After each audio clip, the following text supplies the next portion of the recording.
ایک درندگی انہوں نے پھیلائی ہوئی ہے نا, لاشیں پھینکنا.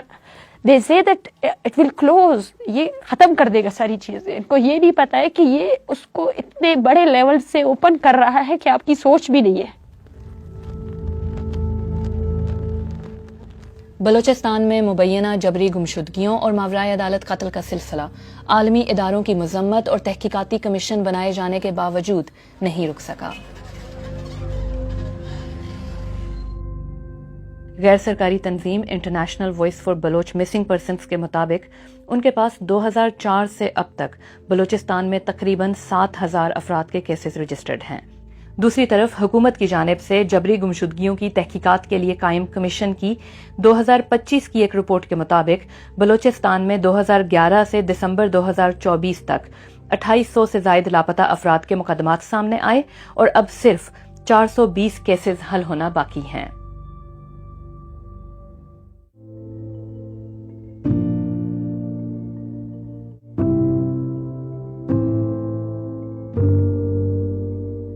اعداد و شمار کے اس کھیل کے باہر وہ خواتین ہیں جو اپنے پیاروں کی واپسی کی جنگ لڑتی ہی چلی آ رہی ہیں اور ان کی قیادت اب ڈاکٹر ماہرنگ بلوچ کے ہاتھ ہے.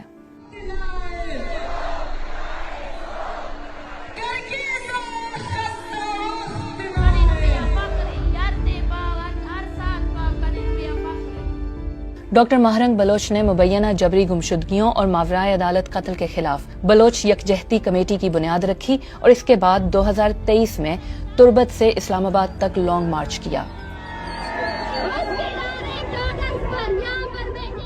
اس مارچ میں خواتین سمیت ہزاروں افراد نے شرکت کی.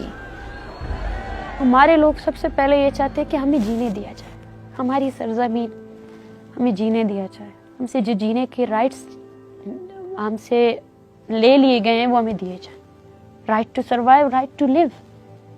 اس رائٹ ٹو لیو کے لیے مطلب ہمیں درپدر کی ٹوکریں نہیں کھانی پڑے. ہمارے وسائل کا حق ہمیں دیا جائے. انفورس ڈس اپیرنسز کو مکمل طور پر ختم کیا جائے. جو وائلنس کے ذریعے بلوچستان کو رول کیا جا رہا ہے وہ ختم کیا جائے. بلوچستان میں اگر ادارے ہیں تو ان کو اختیار دے بنایا جائے. ہم چاہتے ہیں کہ بلوچستان میں کوئی بھی ماں مجبوراً اپنے بچے کو اپنے زمین سے الگ نہ کرے, خود سے الگ نہ کرے.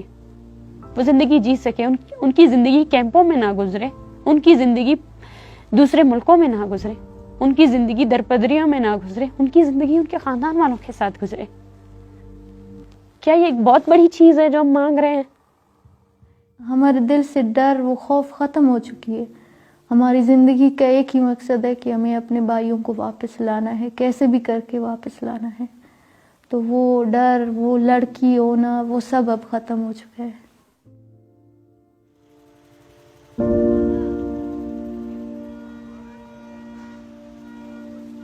یہ کیمپ شاید مسنگ پرسنز کی فیملیز کے لیے امید کا واحد مرکز ہے. 2009 میں کچھ ایکٹیوسٹ نے اس کو اسٹیبلش کیا تھا, لیکن آج سینکڑوں خواتین یہاں آتی ہیں اور اپنے گھر کے لاپتہ افراد کی واپسی کے لیے احتجاج کرتی ہیں.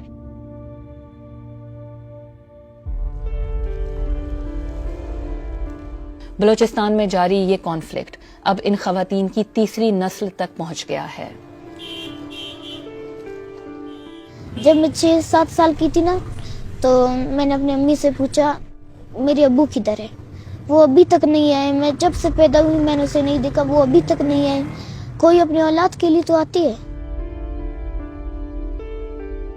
10 سالہ معصومہ کے والد اس وقت مبینہ جبری گمشدگی کا نشانہ بنے جب وہ صرف 3 ماہ کی تھیں, لیکن آج وہ بھی سڑکوں پر احتجاج کر رہی ہیں. میں سوچتی ہوں کہ کاش میرے ابو بھی ہوتے ہیں. وہ ہوتے نہ میں اس زندگی میں ہوتی, نہ میری زندگی ایسے سڑکوں پر گزرتی اور نہ ہی میں سڑکوں پر آتی. مجھے اپنے ابو کی جو ہے نا سب سے اچھی اس کے آئیز دکھتے ہیں. کیوں؟ کہ اس کے آئیز میرے آئیز کی طرح. میں جب نا نیند سے اٹھتی ہوں تو اپنے ابو کی فوٹو دیکھتی ہوں. جب اسکول جاتی ہوں اس سے پہلے دیکھتی ہوں, اور جب کتاب نکالتی ہوں جتنے بھی پیریڈ ہوتے ہیں تو اس میں نا بک نکالتی ہوں تو دیکھتی ہوں. وہ پریس کلب کے باہر آتی ہیں, نعرے لگاتی ہیں,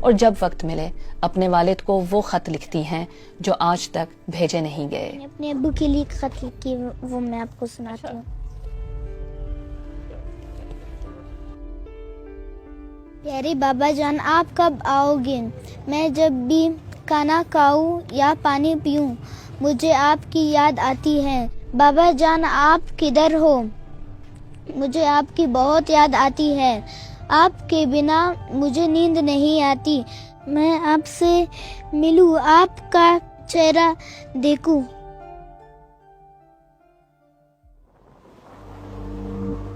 بلوچستان میں لاپتہ افراد کا معاملہ پاکستان کے سب سے پیچیدہ اور غیر حل شدہ مسائل میں سے ایک ہے، جہاں نسل در نسل لوگ گمشدگیوں کا بوجھ اٹھا رہے ہیں.